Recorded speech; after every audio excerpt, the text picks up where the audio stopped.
आयुष्यभर ज्या गुरुची वाट पाहिली ते जेव्हा समोर आले तेव्हा त्यांचं रूप काहीतरी वेगळंच होतं.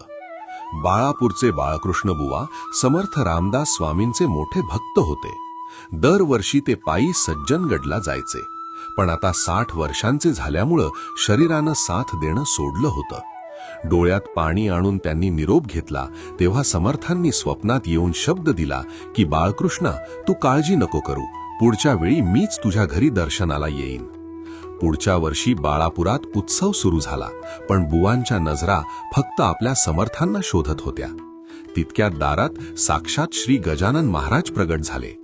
बुवांना वाटलं महाराज आले ते ठीक, पण माझे समर्थ कुठे आहेत? क्षणात एक मोठा चमत्कार घडला. समोर उभे असलेले महाराज कधी समर्थ रामदास दिसायचे तर कधी गजानन महाराज. जणू काही सिनेमातले चित्र एकामागून एक बदलत असावेत.